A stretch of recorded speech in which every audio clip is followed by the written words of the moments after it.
We start our journey deep in the forests of the Amman region, in the small village called Little Oak.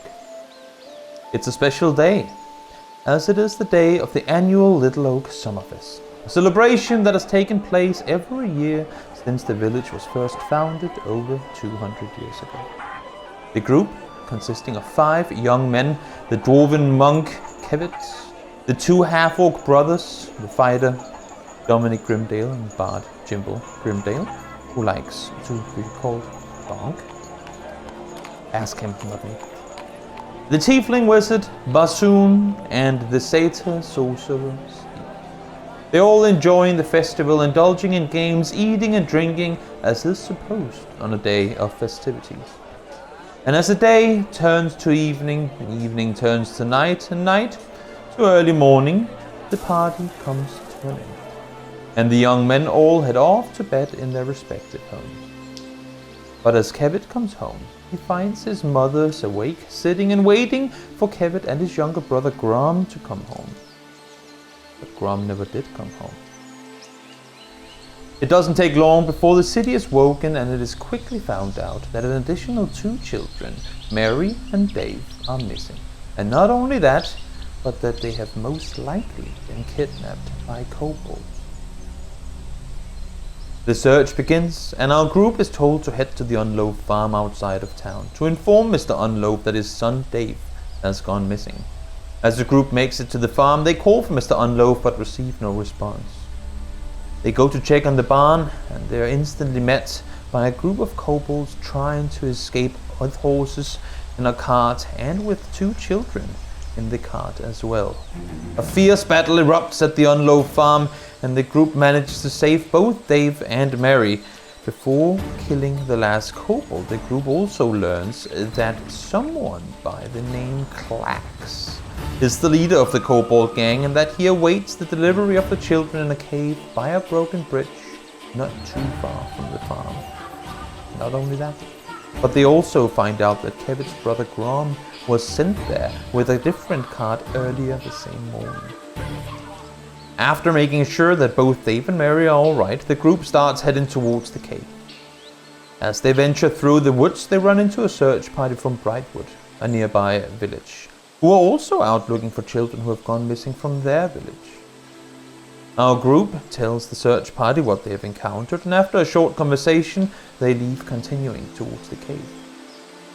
As they arrive by the broken bridge, they find a hidden path leading towards the cave. Here they fight and quickly kill the kobolds who are standing guard outside, and are met by the voice of Klax, who awaits them at the cave. The group enters the cave, and once again a fight erupts, and once again the heroes are victorious. Now the only issue is that Klax, who as it turns out is a gnoll, holds some of the children from Brightwood hostage and is not much for letting them go without being promised a safe escape. After a series of conversations, Klax is allowed to leave, having used Kevit as a hostage and means of escape. And he manages to get away. But before leaving the group entirely, Klax tells Kevit that he must find a note and a torch in the cave in order to find out where his brother has gone. The group does exactly that, and the note reads: "Deliver the cargo to the enclosure agreed upon. Then wait for the torch to be lit. Light your own."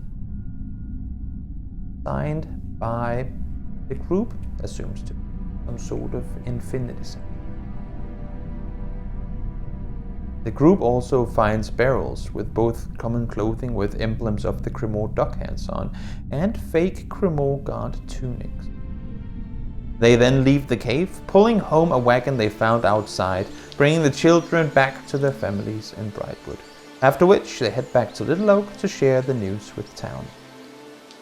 After a conversation with the mayor of Little Oak, the group learns that the wagon they've brought back is a wagon from Cremor, and thus the group volunteers to go to Cremor to find out more about what is going on and hopefully the whereabouts of Kevit's brother Grom. The very next morning, they leave Little Oak, not knowing when they will return. The group spends a few days making their way towards Grimmauld and pass through a small village called Westfend, where they learn that they, as well, have had children gone missing. So something is starting to tell the group that there's something much bigger going on. Now that it isn't only the local villages around Vidlow, but also towns further away that has had this happen. As they come closer to Grimmauld, a caravan of carts and wagons are making their way to town as well. And as the group reaches a checkpoint just outside the city, they are guided to an exclusive queue due to them riding a wagon with the number 18. They quickly learn that the lower the number on the cards, the richer the owner most likely is going to be. They are informed by one of the guards that there are enclosures matching the numbers on the card that they would most likely have to deliver the card at. As the group arrives at enclosure 18, they are told that the lot is owned by the Danaher family, but that it hasn't been used for over 3 months now. The group decides to investigate the enclosure, and Kevin sneaks inside the ovens connected to it. But as he makes his way in, guards arrive, and the group is forced to leave Kevin behind, making their way to Grimmauld to explain to the local helm Malvin what is going on and how they have come into possession of the wagon. While the group is gone, Kevin sees a green light outside the window and recalls the torch in the letter, but decides not to light the torch that he's carrying. Instead, he decides to sneak out of the building and tries to get away from the now more severely guarded area. As he's making his way away from there, the group returns, sees him, and tells him to stay put. The group is once again confronted by guards seeking an explanation for what's going on. But out of nowhere, the guards are hit by darts, which makes them pass out. In the meantime, Kevin, who was trying to see what's going on, sees a bright green light once more, but this time he passes out too. The group tries to sneak out of the building, but all confronted by this green light, and one by one they're put to sleep as they try to find out more about who this being is. As they all wake up, they find themselves back in the building they had just left, and Kevin is told that they have 10 days to find the cargo, or they will become the cargo themselves.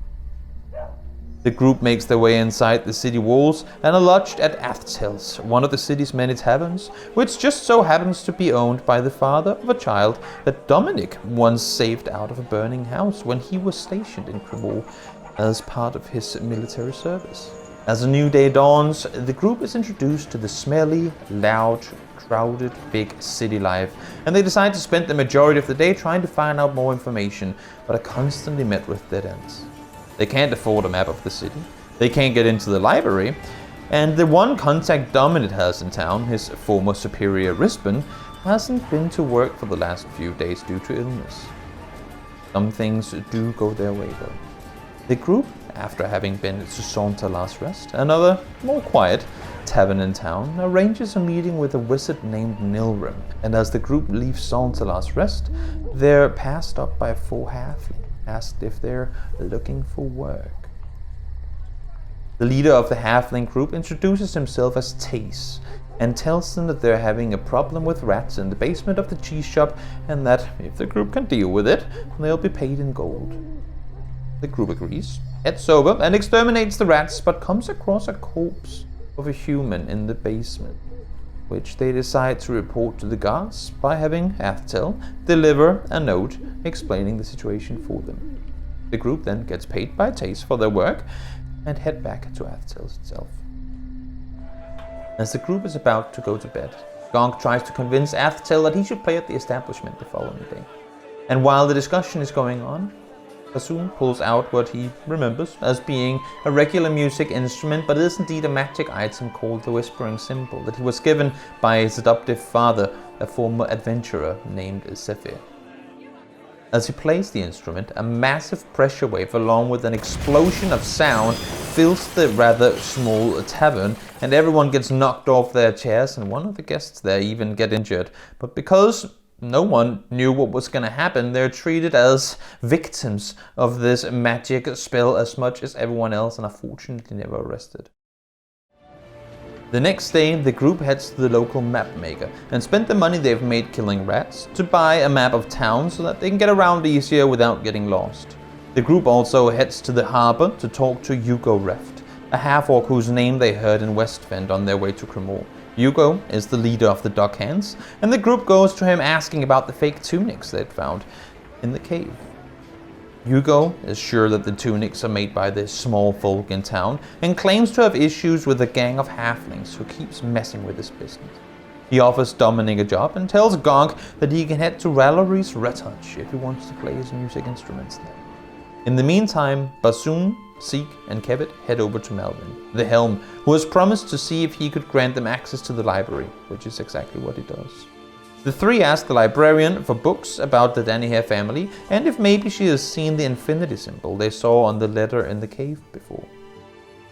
While at the library, they talk to a busboy who tells them that Grimoire has always been a city with little to no crime, but then more and more crime has been reported as of late, and that a gang of halflings and a gang of half-orcs has been seen in the streets. Before leaving, Bassoon and Kevet go back to talk to Melvin, who tells them that a detective, Mr. Leighton Prowl, could potentially be of help and that he would set up a meeting with them. Later in the day, while working for Hugo as a duck hand, Dominic learns that the bargemen of Grimoire, the guards who make sure that everything in and around the docks and the waters around Grimoire runs smoothly, are having issues with the barges. Some of them are getting stuck in the seaweed out in the river. He's told by his co-worker that he's sure that they could make some money by fixing this problem for the bargemen.